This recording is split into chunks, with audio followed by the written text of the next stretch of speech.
आज आंदोलनाचा तिसरा दिवस आहे उपोषणाचा. तर आपण एकूण 10 मागण्या केलेल्या आहेत. त्या मागण्या अशा आहेत, सध्या जे केंद्र सरकार, राज्य सरकार किंवा प्रशासन यांच्या गलथान कारभारामुळे शेतकऱ्यांच्या सहित सर्व घटकांचं जीवन अस्तव्यस्त झालं आहे. या सर्व विषयाचा अभ्यास करून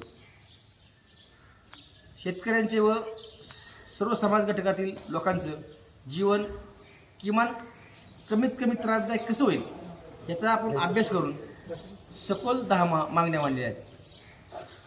त्यातील सर्वात महत्त्वाची मागणी म्हणजे कर्जमाफीपासून वंचित असलेल्या शेतकऱ्यांचा संपूर्ण सातबारा कोरा करा. कारण झालं काय, आत्तापर्यंत मागील 8 ते 10 वर्षात राज्य सरकारने 3 वेळा कर्जमाफी केली, पण अजूनही काही शेतकऱ्याचा सातबारा कोरा झाला आहे.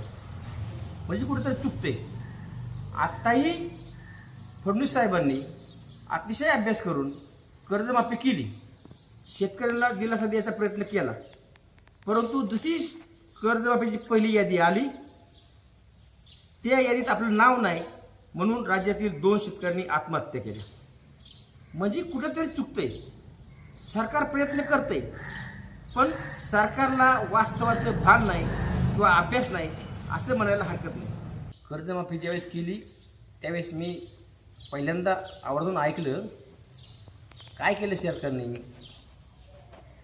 मार्च 2019 ते सप्टेंबर 2025 या कालावधीमध्ये ज्या शेतकऱ्यांचं पीक कर्ज थकलं आहे त्यांना 2 लाखापर्यंत माफी. हे सरकारने जाणीवपूर्वक चुकीचा निर्णय घेतला आहे असा माझा ठाम आरोप आहे. कारण किमान पश्चिम महाराष्ट्रातील शेतकरी 80% शेतकरी हा पीक कर्ज नवं करत असतो. 20 ते 30% शेतकरी हा थकबाकीत असतो. त्याच्यामुळं ह्या कर्जमाफीच्या निर्णयाचा शेतकऱ्यांना अजिबात लाभ होणार नाही. म्हणून आपण हे म्हणतो की वंचित राहिलेल्या शेतकऱ्यांना सातबारा कोरा करून द्या, तेव्हा खऱ्या अर्थाने शेतकऱ्यांना दिलासा मिळेल. आपण 15 दिवसापूर्वी सर्व विभागांना 10 मागण्या असल्यामुळं या एकाच विभागाकडे नाही आहे, सर्व विभागांना निवेदन दिलं. आपण वाट पाहिली कोणाचं काही उत्तर येते का, त्या दिवशीने कोण बैठक लावते का, किंवा याचं गांभीर्य कोण लक्षात घेते का. अद्यापपर्यंत माझ्या मागल्या आणि ताक करण्यास चांगल्या असंच सरकार व प्रशासन आमच्याशी वागलेलं आहे.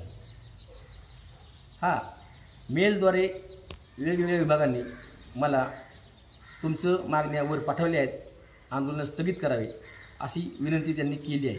मी त्यांना कालच 10 दिवसाचा अल्टिमेटम दिला आहे.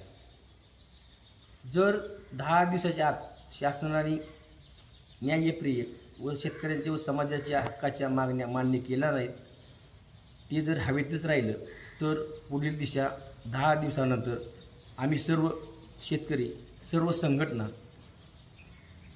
व गाव मिळून पुढील निर्णय घेऊ.